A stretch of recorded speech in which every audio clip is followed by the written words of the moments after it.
이야기가 있습니다.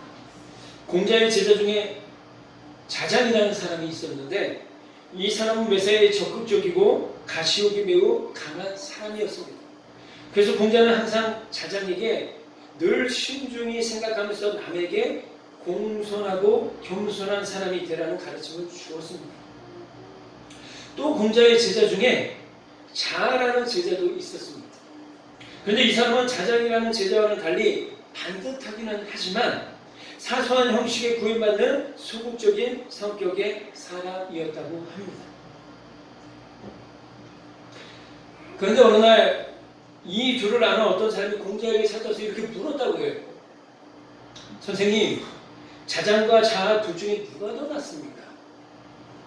이 질문에 공자는 자장은 지나치고 자는 모자랍니다 라고 대답을 했다고 해요. 그러자 그 사람이 또 묻기를 그럼 그 말은 자장이 더 낫다라는 말인가요? 라고 물었다고 합니다. 이에 공자는 지나친 것은 모자란 것과 마찬가지랍니다 라고 답해 주었다라고 합니다. 여기에서 바로 우리가 잘 아는 사자성어인 과유불급, 즉 무엇이든지 지나치면 없는 것만 못하다라는 말이 나오게 된 것입니다. 오늘 본문에 보면 바리새인들이 나와요. 1절 말씀을 보겠습니다. 바리새인들과 또 서기관 중 몇이 예루살렘으로 와서.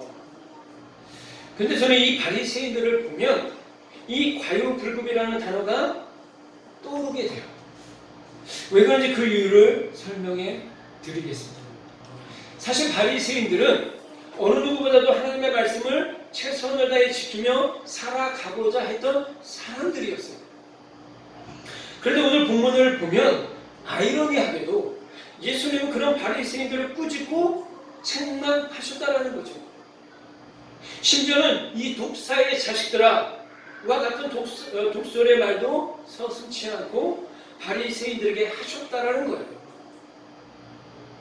자, 그렇다면 왜 예수님은 바리새인들을 꾸짖고 책망하셨느냐라는 거예요. 그 이유는 바리새인들이 말씀을 대할 때 말씀의 본질보다는 말씀의 규칙에만 집착했기 때문에 그렇습니다. 즉 내용보다는 형식을 더 중요하게 여겼기 때문이라는 거예요. 3절에서 4절 말씀을 다시 한번 봅니다. 먼저 3절, 바리새인들과 모든 유대인들은 장로들의 전통을 지키어 손을 잘 씻지 않고서는 음식을 먹지 아니하며. 4절, 또 시장에서 돌아와서도 물을 뿌리지 않고서는 먹지 아니하며 그 외에도 여러 가지를 지키어 오는 것이 있으니 장과 주발과 녹그릇을 씻음이로라. 여러분, 이처럼 바리새인들은 하나님의 말씀의 가장 핵심인 하나님과 이웃을 사랑하는 일에는 너무나도 소홀한 채 단지 보여지는 행위만을 강조했고 또 중요하게 여겼다라는 겁니다. 그래서 예수님께서는 이런 바리새인들의 위선의 모습을 꾸짖고 책망하셨던 거예요. 6절에서 7절 말씀이에요. 이르시되 이사야가 너희 외식하는 자에게 대하여 잘 예언하였도다. 기록하였을 때 이 백성이 입술로는 나를 공경하되 마음은 내게서 멀도다. 사람의 계명으로 교훈을 삼아 가르치니 나를 헛되이 경배하는도다 하였느니라. 여러분, 여기에서 외식은 헬라어로 히포크리테스라는 단어가 쓰여졌어요. 이 말의 의미는 자신의 얼굴을 가면으로 가리고 무대에 서는 연극 배우를 의미합니다. 그래서 외식의 의미는 겉과 속이 다른 이중인격자 또는 위선자를 뜻하는 거예요. 그런데 예수님께서 다른 이 외식이라는 말을 당시 하나님을 누구보다도 잘 알고 믿고 따른다고 자부했던 바리새인들에게 거침없이 사용하셨다라는 겁니다. 여러분, 그렇습니다. 하나님께서 가장 싫어하는 것 중에 하나가 무엇인 줄 아십니까? 바로 외식하는 거예요. 외식. 즉 위선의 모습으로 하나님을 섬기는 거예요. 그렇기 때문에 하나님께서 외식하는 자들이 드리는 예배와 예물은 절대로 받지 않으신다라고 말씀하셨다는 겁니다. 이사야서는 이 사실을 우리에게 너무나도 분명하게 말해줍니다. 이사야 1장 11절에서 13절 말씀을 봅니다. 우리 같이 한번 읽겠습니다. 시작. 여호와께서 말씀하시되 너희의 무수한 재물이 내게 무엇이 유익하뇨? 나는 순양의 번제와 살찐 짐승의 기름에 배불렀고 나는 숫송아지나 어린 양에게 순염소의 피를 기뻐하지 아니하노라. 12절. 너희가 내 앞에 보이노니 이것을 누가 너희에게 요구하였느냐? 내 마당만 밟을 뿐이니라. 13절. 헛된 재물을 다시 가져오지 말라. 분양은 내가 가증히 여기는가요? 월삭과 안식일과 대회로 모이는 것도 그러하니 성회와 아울러 악을 행하는 것은 내가 견디지 못하겠노라. 여러분, 이 말씀은 이사야 선지자 당시 이스라엘 백성의 영적 모습을 보시면서 탄식하시면서 하나님께서 이사야 선지자를 통해 전한 경고의 말씀입니다. 자, 그렇다면 이스라엘 백성의 모습이 도대체 어떠했길래 하나님께서 이사야 선지자를 통해 이토록 강력한 경고의 말씀을 하시는 걸까요? 이 질문에 대한 해답은 이사야 1장 2절에서 4절을 보면 아주 분명하게 알 수 있습니다. 2절 말씀이에요. 여호와께서 말씀하시기를 내가 자식을 양육하였거든 그들이 나를 거역하였도다. 3절 말씀. 소는 그 임자를 알고 나귀는 그 주인의 구유를 알고마는 이스라엘은 알지 못하고 나의 백성은 깨닫지 못하는도다 하셨도다. 슬프다 범죄한 나라요 허물진 백성이요 행악의 종자요 행위가 부패한 자식이로다. 그들이 여호와를 버리며 이스라엘의 거룩하신 이를 만홀히 여겨 멀리하고 물러가도다. 여러분, 무슨 말인가요? 한마디로 말하면 이스라엘의 구원자이신 하나님을 거역하고 자기들 마음대로 살아갔다라는 겁니다. 즉 자신들이 하고 싶은 대로 살아갔다라는 거예요. 이것을 하나님 나라의 관점에서 말하면 하나님의 통치를 거부하고 세상의 통치를 따라 살아갔다라는 겁니다. 그런데 기가 막힌 것은 이렇게 하나님을 거역하고 자기들 마음대로 살다가 안식일이 되면 좋은 재물을 가지고 와서 하나님 앞에 드리고 어느 누구보다도 거룩한 척 하나님을 예배했다라는 것입니다. 하나님은 이런 이스라엘 백성의 위선에 진노하셨다는 거예요. 이것은 오늘날로 말하면 뭡니까? 월요일부터 토요일까지는 내 마음대로 내 뜻대로 내가 하고 싶은 대로 살다가 주일날 깨끗한 옷 입고 교회에 와서 누구보다도 거룩하게 하나님을 찬양하고 예배했다라는 거예요.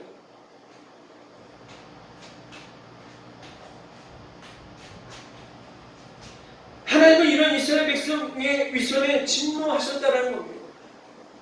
그래서 이러한 위선의 모습으로 예배를 드리러 오는 그들을 향해 아래와 같은 강력한 경고의 말씀을 하신 거예요.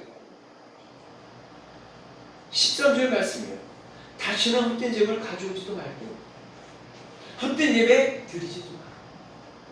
다 쓸모없는 짓이야. 왜냐하면 나는 너희 예배를 절대로 받지 않을 거야. 내가 더 이상 너희의 위선을 참을 수도 없고 견딜 수도 없기 때문에 그렇다. 이러한 심각한 위선의 모습이 신약 시대에 와서는 누구보다도 신앙의 모범을 보여야 할 바리새인들을 비롯한 당시 종교 지도자들에게 나타났었다라는 겁니다. 즉 하나님을 누구보다도 믿고 사랑한다고 말하면서도 정작 자신들은 하나님의 말씀보다는 사람이 만든 계명을 더 중요하게 여기고 하나님 말씀보다는 사람의 계명을 지키기 위해 더 최선을 다했다라는 거예요. 하지만 분명한 사실은 이러한 바리새인들을 비롯한 종교 지도자들의 신앙의 열심에 대해 예수님께서는 칭찬이 아닌 그 옛날 하나님께서 이사야 선지자 당시 이스라엘 백성에게 말씀하셨던 그 책망의 말씀을 똑같이 하고 계셨다는 겁니다. 이 백성이 입술로는 나를 공경하되 마음은 내게서 멀도다. 사람의 계명으로 교훈을 삼아 가르치니 나를 헛되이 경배하는도다.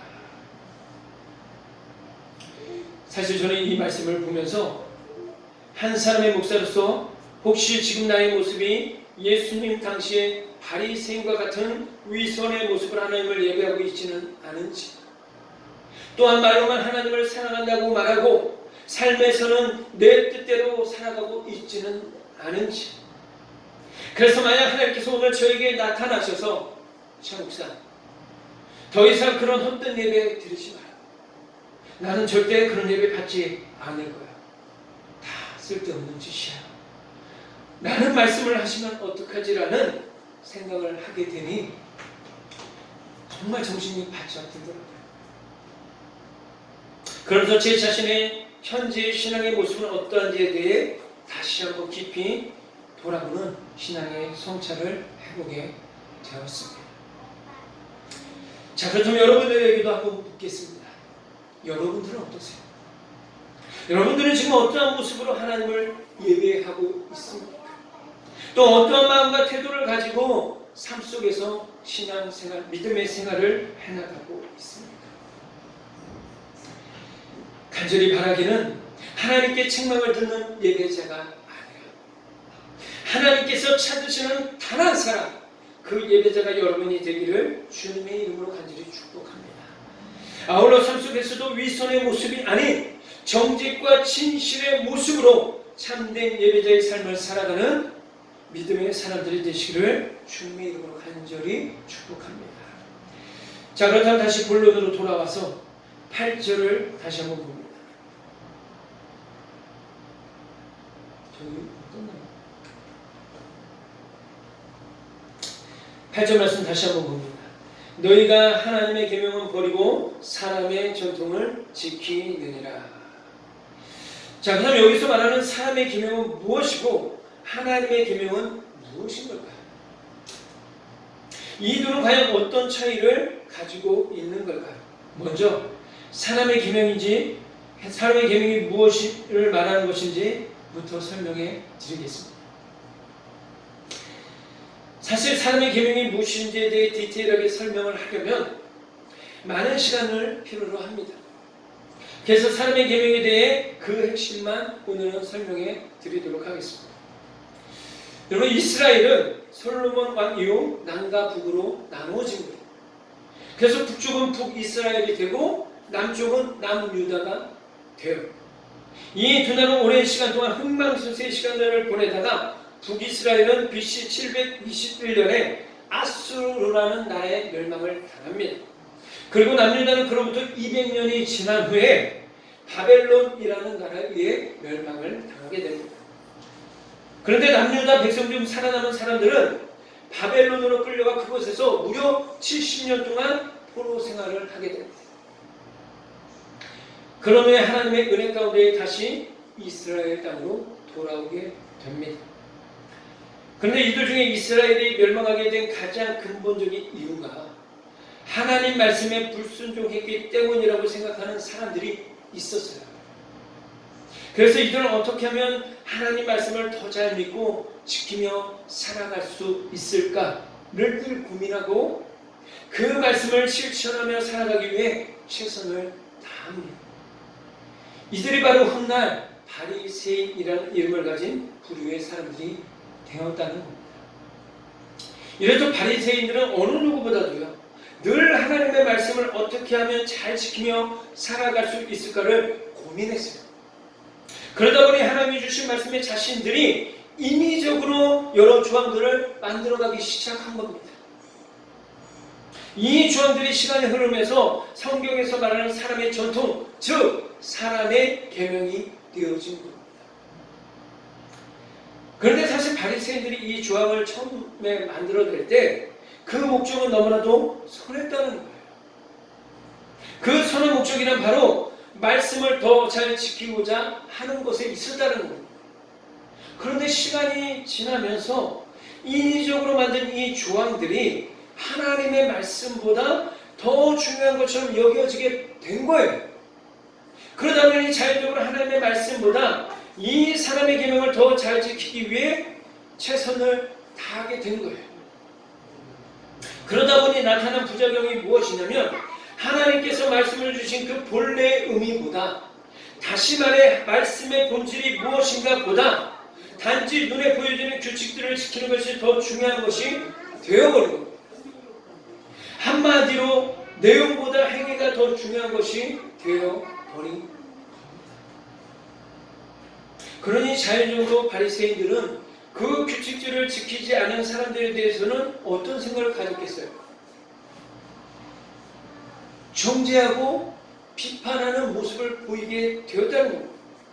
즉 이들에게 있어 사람의 계명을 잘 지키면 하나님을 잘 믿는 것이고, 반대로 사람의 계명을 잘 지키지 못하면 하나님을 잘 믿지 않는 것이라 생각하게 되어졌다. 한마디로 사람의 계명이 하나님의 계명을 뛰어넘어서 신앙의 기준이 되어버렸다는 겁니다.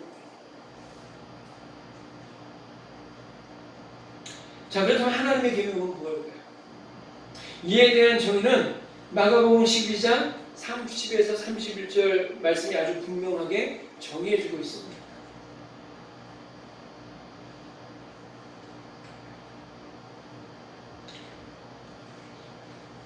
우리 같이 한 목소리로 읽습니다.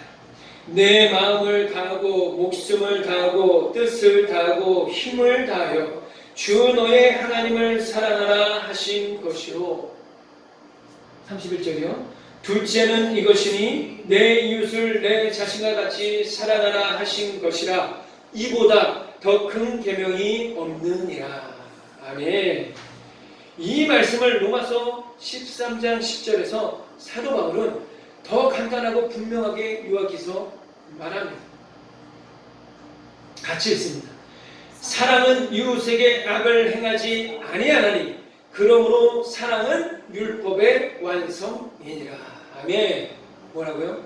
사랑은 율법의 완성이니라. 아멘. 여러분 그렇습니다. 하나님의 계명이 무엇이라고요? 한마디로 말하면 하나님을 사랑하고 내 이웃을 내 몸과 같이 사랑하는 겁니다. 바리새인과 종교 지도자들이 왜 예수님의 꾸짖음과 책망을 들었습니까? 바로 하나님을 사랑한다고 말을 하면서 또한 율법은 어느 누구보다도 잘 지키고 있다고 자부하면서도 그들에게는 진정으로 하나님을 사랑하고 또 이웃을 사랑하는 마음이 없었다는 거예요. 즉 앞에서도 말씀드린 것처럼 그들은 정직과 진실의 모습이 아닌 위선의 모습으로 믿음의 생활을 했다라는 겁니다. 그런데 문제는, 정말 심각한 문제는 바리새인들은 그토록 예수님의 꾸짖음과 책망을 들었음에도 불구하고 자신들의 문제가 무엇인지 깨닫지 못하고 오히려 자신들이 어느 누구보다도 말씀을 잘 지키며 살아가고 있기 때문에 하나님을 진정으로 사랑하는 자들이며 아울러 하나님께서도 그런 자신들을 사랑하신다고 생각했다는 것에 있다는 거예요.